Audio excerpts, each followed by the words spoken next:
querido aluno, tudo bem com você? Eu espero que esteja. O meu olá é especial a todos vocês que estão assistindo a TV Araxá Educa. Sejam todos muito bem-vindos a mais uma aula de matemática. E hoje, em nossa aula, o que eu trouxe para vocês? Nós vamos dar continuidade ao assunto de frações. Vamos ver o que a gente tem para hoje. Aqui hoje nós vamos trabalhar fração de quantidade. Como se calcula uma fração de uma quantidade? Fazemos assim, trouxe para vocês este exemplo. Eu quero saber quanto é 3/5 de 300. Então, o que eu devo fazer? Devo pegar o valor, dividir este valor pelo denominador e o resultado dessa divisão, o quociente, eu devo multiplicar pelo numerador da fração. É assim que eu faço fração de quantidade. Então, vamos dividir 300 dividido por 5. Quanto será que eu consigo de quociente? Eu pego 30, divido por 5, dá 6. E sobra 0. O outro 0 eu levo para o quociente. Ou seja, 300 dividido por 5 é igual a 60, certo? E agora, o que eu devo fazer? Eu devo pegar este valor 60 e multiplicar por 3. Assim, eu consigo calcular 3/5 de 300. 6 vezes 3 é 18 e eu transfiro, carrego o 0 aqui para o resultado. Ou seja, 3/5 de 300 são 180, ok? Vamos aqui, fração de quantidade dentro de um contexto. Foram asfaltados 3/8 de uma rua de 2.400 metros de comprimento. Então, quantos metros da rua foram asfaltados? Ou seja, o que nós queremos neste problema? Nós estamos querendo saber a medida que foi asfaltada, mas essa medida não foi dada em metros, foi dada em fração. Disse que 3/8 da rua foi asfaltada. 3/8 de que valor? 3/8 da rua que tem 2.400 metros. Daí, o que a gente precisa fazer? Qual que é a regra que a gente aplica? Nós podemos dividir 2.400 por 8 e depois multiplicar o resultado por 3. Mas olha, eu vou dizer a vocês, nós poderíamos fazer também o contrário. Poderíamos pegar 2.400, multiplicar por 3 e depois dividir por 8. Esta ordem não importa, eu posso dividir e depois multiplicar ou multiplicar e depois dividir. A gente tem essa facilidade principalmente quando o valor não for divisível pelo denominador. Aí, às vezes, multiplicando primeiro pelo numerador, a gente consegue um múltiplo assim do denominador. Neste caso, não, porque nós sabemos que 24 é múltiplo de 8 e 2.400 também será, não é mesmo? Então, vamos lá. Eu vou pegar o 2.400 e vou dividir por 8. E o resultado nós vamos multiplicar por 3. 24 dividido por 8 são 3. 3, acrescento esses dois zeros, nós vamos ter 300. E 300 vezes 3, então nós vamos ter a quantidade de 900 metros já foram asfaltados. Alguns problemas pediriam quantos metros ainda não foram asfaltados. Neste caso, nós podemos trabalhar com a fração. Se 3/8 foram asfaltados, quantos ainda não seriam, não teriam sido asfaltados? 5/8. De qualquer forma, calcularíamos 5/8 do total, que seria 2.400. Vamos continuar? Tenho aqui agora comparação de frações com o inteiro. Vamos ver como que procede. Uma fração representa um número menor que o inteiro quando o numerador desta fração é menor do que o denominador. Trouxe aqui para vocês um exemplo. Tenho ali uma fração de 5/8. O numerador é menor do que o denominador. Portanto, esta fração é menor do que um inteiro.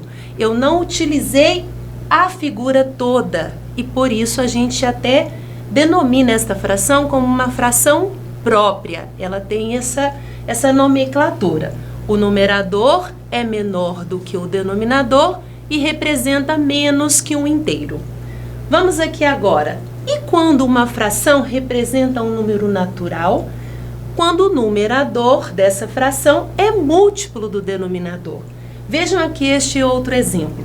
Eu tenho 2 pizzas que foram divididas em 8 partes cada uma e as 16 partes ainda estão ali.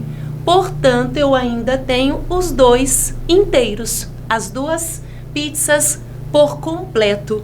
Esta fração, o numerador é maior do que o denominador. E além de ser maior, o numerador é múltiplo do denominador. 16 é múltiplo de 8 e 16 divide exatamente por 8. Assim, nós temos o resultado 2 inteiros, formando então aqui frações que são chamadas de frações aparentes. Vamos aqui agora para uma outra situação. Uma fração representa um número maior que o inteiro, quando o numerador dessa fração for maior do que o denominador. Vejam bem, eu tenho aqui 2 pizzas, elas foram divididas em 8 partes. Aqui eu tenho ainda as 8 partes de uma pizza e tenho 5 partes da segunda. Então, significa que nós temos ainda 13 partes de pizzas que foram divididas por 8 pedaços, cada uma. A gente não soma o total de divisão de partes das 2 pizzas, não. Nós temos uma fração onde o numerador é maior do que o denominador. Elas são chamadas de frações impróprias. E neste caso aqui, é para representar que as frações elas podem estar mostrando valores maiores que um inteiro e não valores exatos como nas frações aparentes apresentadas anteriormente, certo? Vamos aqui agora compreender o número misto. Como nós estávamos falando de frações impróprias, onde o numerador era maior do que o denominador, nós temos que considerar o número misto. Ei, preste atenção aqui. Aqui nós temos um número misto. A gente lê da seguinte forma: 3 inteiros e 1 meio. Então, o que seria o número misto? É um número composto por uma parte inteira e por uma parte fracionária. Olha, trouxe mais aqui um exemplo. 2 inteiros e 7 terços. Especifiquei para vocês que o 2 é a parte inteira e os 7 terços a parte fracionária. Vamos ver o que a gente pode fazer com este número misto. Nós temos aqui a maneira de ler os números mistos, certo? Aqui eu coloquei para vocês 3 figuras. Elas foram divididas em 8 partes, mas eu tenho aqui 2 completas e uma incompleta. Como nós podemos contar 8 com mais 8 e aqui nós temos mais 5 partes, certo? 8 com 8, 16, com mais 5, 21. E isso a gente lê de que maneira? 2 inteiros e 5 oitavos. Nós temos 2 partes inteiras que eu representei aqui para vocês. Olha, 8 sobre 8, 1 inteiro. 8 sobre 8, 1 inteiro, 8 oitavos. E 5 oitavos, como 5 oitavos, porque não representou parte inteira. E assim, a gente pode mostrar que eu tenho 21 oitavos, estou escrevendo em forma de fração imprópria, e aqui embaixo em forma de número misto. 21 oitavos e 2 inteiros e 5 oitavos quer dizer a mesma coisa, só estão representados de maneiras diferentes. E agora, Se a gente sabe que número misto pode ser escrito em forma de fração e vice-versa, é hora de aprender a fazer essa transformação. Vamos transformar aqui esta fração imprópria em um número misto. Super tranquilo a maneira de fazer. Vocês conseguem ver aí 21 oitavos. Como que eu faço 21 oitavos, que foi o exemplo anterior, até para vocês associarem melhor? Como que a gente transformou 21 oitavos em número misto? Vou explicar para vocês. Nós vamos pegar o 21, que é o numerador, e vamos dividir pelo denominador, ou seja, no caso 8.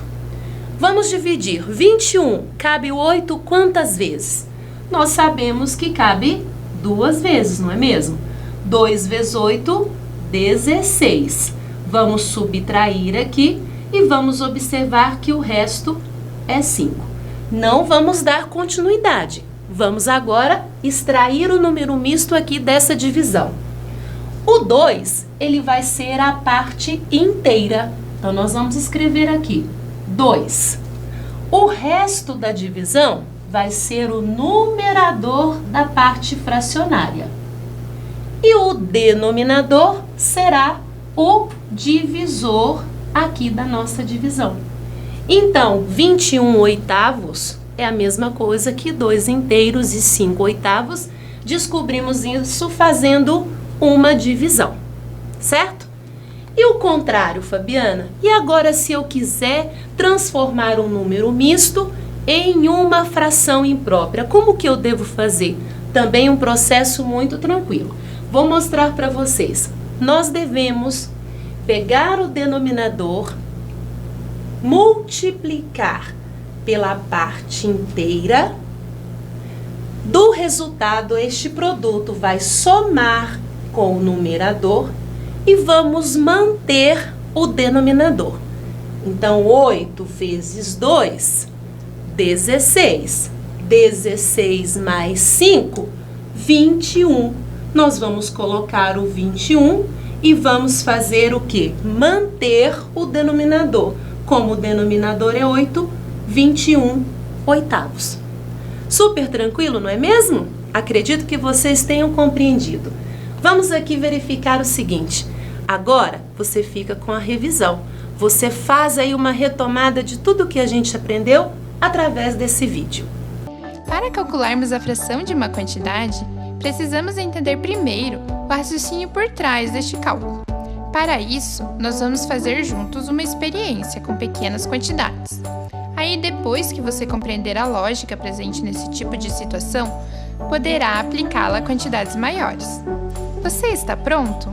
Então vamos lá! Pegue uma tira de papel e divida essa tira em 5 partes iguais.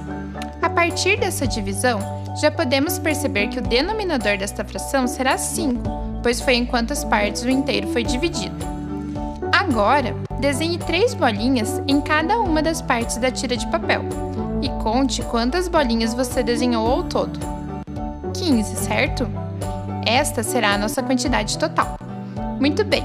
Então, se eu precisar descobrir, por exemplo, o valor correspondente a 3/5 de 15, ao olhar para o nosso desenho, já podemos ter uma ideia, não é mesmo? Se em uma parte de 5 nós temos 3 bolinhas, em 3 partes teremos 9 bolinhas. Assim, podemos perceber que 3/5 de 15 bolinhas representam 9 bolinhas. E aí? Não foi tão difícil, não é mesmo? Ok, agora eu quero que você compreenda quais operações matemáticas estão por trás dessa situação. Primeiramente, nós temos uma divisão, pois as nossas 15 bolinhas foram divididas entre as 5 partes do papel. Assim, ao dividir 15 por 5, concluímos que em cada parte do papel teremos 3 bolinhas. Em seguida, nós fizemos uma multiplicação, pois se em uma parte temos 3 bolinhas, para sabermos quantas bolinhas temos em 3 partes, basta multiplicarmos 3 vezes 3, que resultará em 9.